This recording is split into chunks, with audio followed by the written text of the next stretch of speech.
નમસ્કાર ખેડૂત મિત્રો અને વેપારી ભાઈઓ, આપ સૌનું સ્વાગત છે અમારા ચેનલમાં.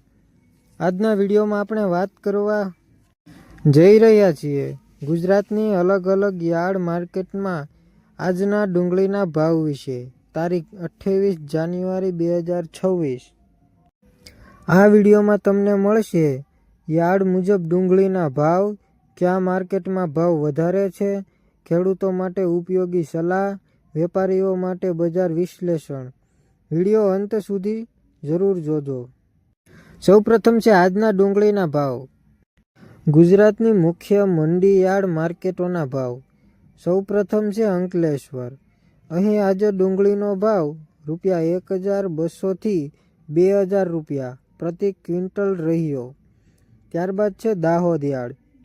અહીં ન્યૂનતમ ભાવ 500 અને મહત્તમ ભાવ 2,000 સુધી જોવા મળ્યો. ત્યારબાદ છે કપડવંજ. અહીં ડુંગળીનો ભાવ ₹900 થી ₹2,200 પ્રતિ ક્વિન્ટલ સુધી વેચાયો. ત્યારબાદ છે ખંભાતની યાર્ડ. આજના દિવસનો સૌથી ઊંચો ભાવ ખંભાત યાર્ડમાં જોવા મળ્યો. ત્યાંનો ભાવ 2,500 પ્રતિ ક્વિન્ટલ. ત્યારબાદ છે નવસારી અને પાંદરા. ત્યાંનો ભાવ બંને યાર્ડમાં સરેરાશ ભાવ ₹1,500 થી ₹1,600 આસપાસ રહ્યો.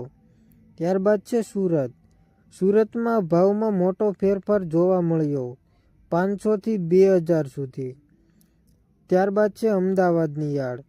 અમદાવાદમાં ભાવ સ્થિર રહ્યો, આશરે ₹1,150 પ્રતિ ક્વિન્ટલ. ત્યારબાદ છે ભાવનગર. અહીં ભાવ આજે ફિક્સ ભાવ ₹1,122 રહ્યો. હવે મિત્રો છે કે ભાવમાં ફેરફાર કેમ? હવે મિત્રો પ્રશ્ન આવે છે કે ભાવમાં આટલો ફરક કેમ? મુખ્ય કારણો: યાર્ડમાં આવક, ડુંગળીની ગુણવત્તા, સ્થાનિક માંગ, વાહન અને વહન ખર્ચ, વેપારીઓની ખરીદી શક્તિ. જ્યાં આવક વધારે ત્યાં ભાવ થોડો નરમ રહે છે અને જ્યાં આવક ઓછી ત્યાં ભાવ ઊંચો રહે છે. ખેડૂતો માટે મહત્વની સલાહ. ખેડૂત મિત્રો, જો તમારી ડુંગળી સારા ક્વોલિટીની હોય તો ખંભાત, પોરબંદર, અંકલેશ્વર જેવી યાર્ડ પસંદ કરો. જો ભાવ થોડો ઓછો હોય તો થોડો સમય સ્ટોક રાખો.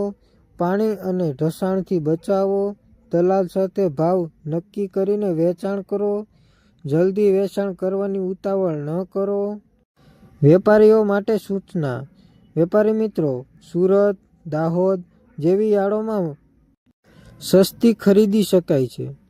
ઊંચા ભાવવાળી યાર્ડોમાં સપ્લાય કરીને નફો મેળવી શકાય. ટ્રાન્સપોર્ટ ખર્ચ ગણતરી રાખવો મુજબ જરૂરી છે. જો મિત્રો આ માહિતી ઉપયોગી લાગી હોય તો વિડીયોને લાઈક કરો, ચેનલને સબસ્ક્રાઈબ કરો, કમેન્ટમાં યાર્ડનું નામ લખો.